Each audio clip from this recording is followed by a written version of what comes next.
Hello, everybody. Son Adelaja here, back dealing with Nigerian questions and Nigerian issues. My challenge and my charge to Nigeria and Nigerians. Today, I'll be talking on the topic of how our traditional rulers are bankrupting Nigeria. We are so used to thinking that our politicians are the ones responsible for bankrupting Nigeria. We are so used to thinking that it is the politicians that are to blame for the evil that is happening in our country, and that the politicians are the ones who are the culprits in bringing us to poverty and the sorry situation that we are in right now. But yes, why that is true is not altogether true, because it's not just the politicians that are bankrupting Nigeria. Some of the people that are culprits in bankrupting Nigeria, that are to blame, that have direct benefit in destroying our country, are unfortunately our traditional rulers. They are supposed to be the fathers of the land. They are supposed to be the wise men of the land. They are supposed to be the most responsible citizens of the country. But really, they are in a cahoot with politicians to ruin and run our country down at the expense of the people and the masses. They are living large. Because of selfish interests, the traditional rulers of our country have forgotten about conscience, they have forgotten about honor, royalty, and they are just eating themselves fat from the so-called national cake of Nigeria. In England, for example, yes, the government supports the monarch as part of the budget, the national budget. But they are only supporting one queen. But in Nigeria, Nigeria is supporting 1,000 monarchs. 1,000. So it's just like saying the budget that is being used in the UK right now to support the queen, multiply it 1,000 times. And that in the UK we have 1,000 other queens like that. What kind of madness is Nigeria practicing? Because Nigeria is created as a country for the elite. And part of these elites are the monarchs or traditional rulers. They have put themselves as part of this 10%, actually, 1% elite or 2% elite of Nigerians. And so they just divide the national cake among themselves. Last year, Anambra State decided to review upwards to increase the monthly allowance of their traditional rulers. You know by how much percentage? They were always receiving money from independence. But just last year, they decided to increase their salary, the salary of the national show, because of the election and all those kind of things. You know how much?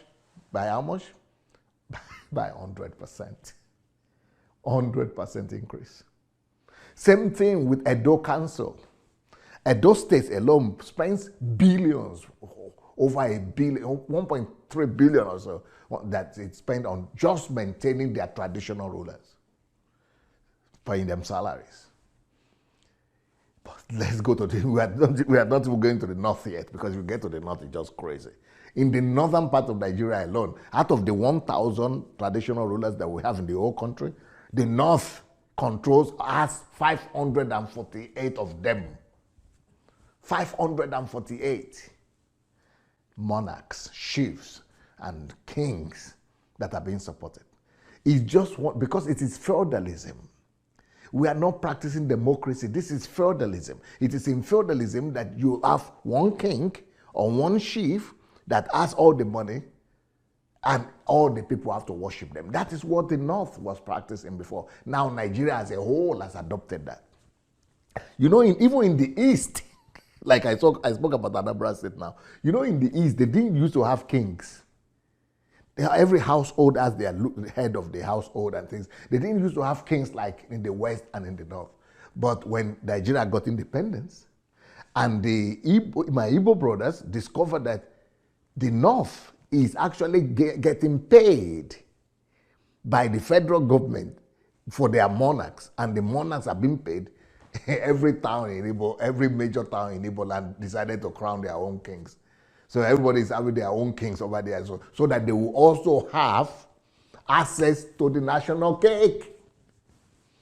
And if you talk about the West, every town is having its own king. And even in my own little village of 50 houses, when I got there one time, we never used to have a king. We just used to have what they call Bale, like the head of the village.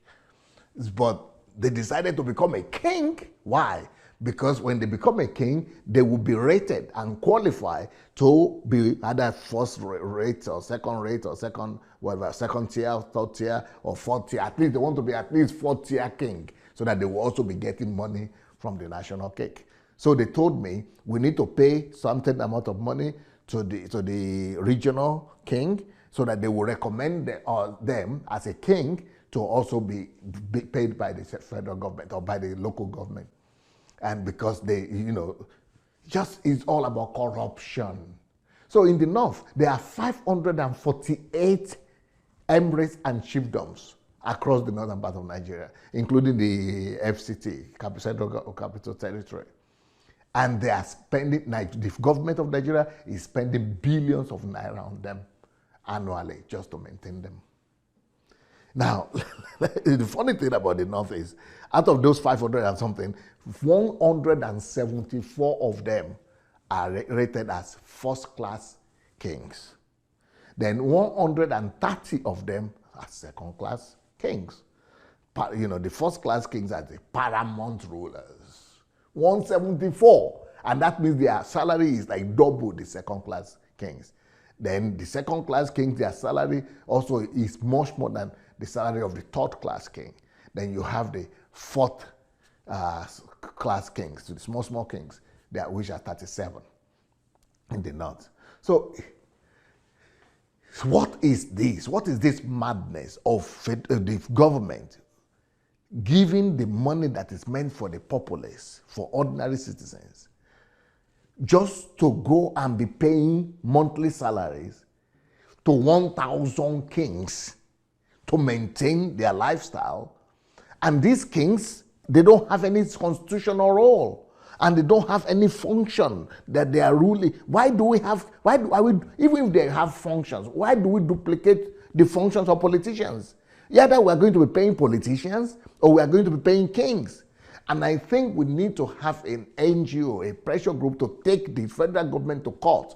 We need to sue the government on this. Either we are going to be paying the kings or the traditional rulers. If you want to be paying the traditional rulers, let the court rule that, okay, we are going to pay them. They have such duties and such responsibilities.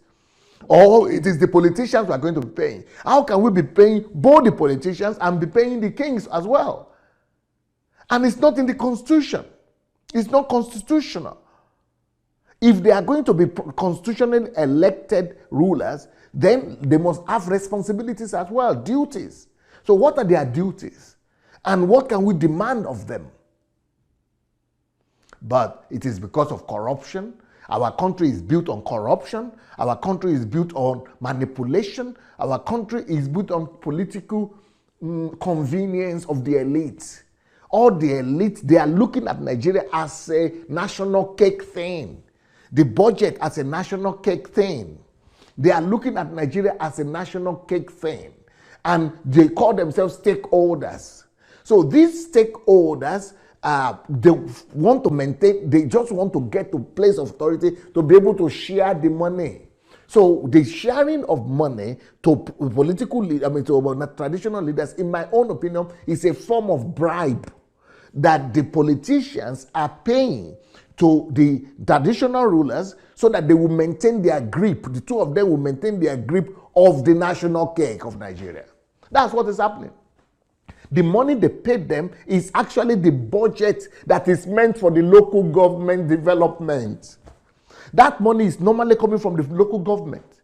The federal government, there is a policy, what do you call it? Fiscal allocation in Nigeria. So our fiscal allocation is how all the money that the country, that Nigeria gets, how it is allocated. So the way it is about roughly 48-50% goes to the federal government. Out of the remaining 50% or 52%, state government takes 24% or 24, 25%. Sometimes they change them. Then local governments takes 20%. And then 7% is like those security for votes or whatever, special funds. But so from the 25% or 24% are supposed to go, or 20% are supposed to go to the local government, they are supposed to maintain schools, roads, hospitals, and things like that. You are wondering why there are no roads, no hospitals, no schools in local government, I mean, in our villages and in all our country, because local government are the people who have the direct communication with the citizens. So why there are no schools? Why there are no roads? Why there are no hospitals? Of course, because all the money is being shared by the elites. The elites in the area. And these elites are the political elite and the monarchs mainly. Have you noticed the flamboyant lifestyle of our Nigerian kings and monarchs? It is at your own expense. Wake up. It is at your expense, at the expense of those poor children that cannot even afford to wear school uniform. Those poor students that cannot even afford to buy football boots. Those poor women, widows, and single mothers that cannot even able to afford to send their children to school. So if we are talking about poverty, if you are concerned about the poverty in Nigeria, look in the direction of the politicians, the coalition between the politicians and the monarchs. They have brought us, they are some of the people who have brought us to this poverty, to this sorry state that the Nigerian people are in. You know, there is a bill. Every state does this. Every local government, not federal government, but especially the state government. They are always writing some bills authorizing the payment of stipends and allowances to traditional rulers in their states. But it is not constitutional. They do state, bills and there's something, but it is not part of there is no duty in the constitution where it says that the traditional rulers will be paid for some jobs that they are doing. There is a role for them, but it's not supposed to be paid officially. But the state governments are always doing this so that they will go to the politicians, they will say, oh, but you are getting your stipend and your remuneration, so now you have to support us. It's all about marriage of convenience. Nigeria doesn't have allowance. We don't pay our unemployed. You know, in Western world, if you are unemployed or you are a graduate and you don't have a job, there is a kind of compensation, social welfare for you. But we don't pay our unemployed any social money because they are not important. The people that share the money of Nigeria are the ones who are important. They are the elite. The elite. Nigeria is created as a symbiosis of convenience for the elite, that for them to be able to, share and, conveniently manipulate the resources that is meant for the masses. Now, that's why we don't have charity services, no social services for the people. So if you are unemployed, you will not get any money. If you are poor, you will not get any money. If you don't have if you have many children, you will not get any money. If you give birth, like in all the social services that are available in the normal countries, they are not in Nigeria because all that money is going to the politicians or going to the kings. So whatever is present in the West, they don't pay to our people. Even salaries are not being paid, but the monarchs are always being paid. But in a democracy, no monarch should be paid. Traditional rulers should not be paid. Even if there is a provision of it in the constitution, like in the monarch state, like the United Kingdom or some of the Arab countries, but they have one king. But Nigeria overdoes everything. 1,000 of them. In fact, we have the highest number of monarchs in the whole world. There is no country in the world that has the same number of kings and monarchs like Nigeria. So, but Nigeria also has the highest number of maternal mortality.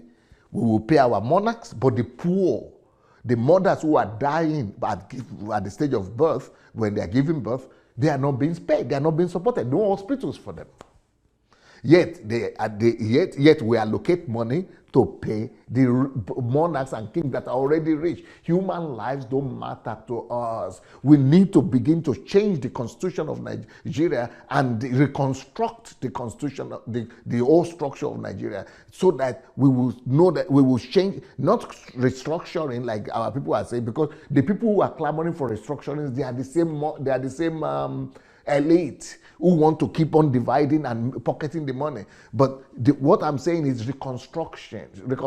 We need to reconstruct Nigeria so that we will make sure that it is ordinary people, citizens, who are the authority, who are the power. They are the ones who are important. And we need to reconstruct our whole psyche too, to make sure that the people who are important are not the elite, the few elites, but it is the ordinary people. The people is what the country is meant for. The country is not meant for elite, but in Nigeria right now, the country is meant for the elite, not for the people. The people are nothing. The people are raw materials that are being used to sustain the elite. The whole country itself is viewed as a raw material that is being used to sustain the elites in Nigeria. So this is not what is supposed to happen. One of the highest in Nigeria also has one of the highest rate of child mortality. Children that are dying. People's lives don't matter in Nigeria right now. But we want to bring it up so that people's lives become the priority of our country. People's lives, children's lives, mothers' lives, poor people should be more important. The elites even should be using their positions and their authority to elevate the position of the poor. That is what normal countries are meant for. But in our country, children don't matter. Mothers don't matter. Poor don't matter. The only people that matter are the elites. Recently, last year, Zamfara State National Assembly decided to increase the pay also, just like the Anambra State, Edo State, they want to increase also the payment and for the traditional rulers in the state. They are all increasing 100% and all kind of because of elections. But this money are the local government money. They are meant for schools, but all those schools are abandoned. Why is it that the traditional rulers are not talking when they see the deplorable state of the schools or the hospitals or the roads? They are not talking because they know the money is coming to them. The money that is meant to fix the schools, to fix those roads, to feed the hospitals, are being distributed by the elites, the kings included. That's why the kings cannot talk. I feel that each monarch should be supported, of course, one way or the other, but not from the budget of government. Let the domain and the citizens of the domain and the people that the traditional ruler is ruling over, let them support their king. Let their domain support them. Let their populace support them, but not the government. Now, where did we get this all from? This came from the colonial masters. You know, there was a kind of rulership style that the colonial master has introduced in Nigeria that is called direct and indirect rule, divide and rule, indirect rule. That indirect rule, it was mainly used in the north, whereby they didn't want to go because they didn't have enough police, they didn't have enough colonial people in Nigeria. There were so few. There were not as many like in South Africa, like in East Africa, because of our weather was too harsh for them. So there were very few in the West, in the western part of Africa. So what they did is that they employed the kings and the services of the traditional rulers and say, you help us to rule in the places where you are and collect the taxes and things like that, and we'll be paying you for this. And that's what the northern elders did. Everybody became a king, and they were being paid by the colonial masters, and they sold out their people. It is still the same thing politicians are doing today, because those days the indirect rule was introduced by the colonial masters so that they will be able to colonize us. So we are still under the same colonization up to today. The same thing that the colonial masters used to sell out our people, to dominate our people, to kill our people, is still being practiced today by our politicians. So our politicians now are the ones who have taken the place of colonial masters, and the collaborators they have are the traditional leaders, and they are paying the traditional leaders, and only now the traditional rulers are no more even doing the job of collecting taxes and ruling they are not doing anything, but they keep on receiving the money so that but the only thing they do is that they keep on supporting the politicians so that they have a marriage of convenience, so that you are good, all of us are good, only the people are not good. Will somebody listen to this cry? Will this message get to the rulers of our country? Will this message get to the NGOs and social society and civil societies of our country? Will this message get to President Buhari? Will you be bold enough to address this situation? Will anybody be bold enough to address this? Will the people of Nigeria be bold enough to address this injustice? Will you be bold enough to confront the traditional leaders of our country? Can we set our people free, 200 million people free, who are being exploited at the price, at the expense of just a minority, less than 1% that are exploiting our people right now?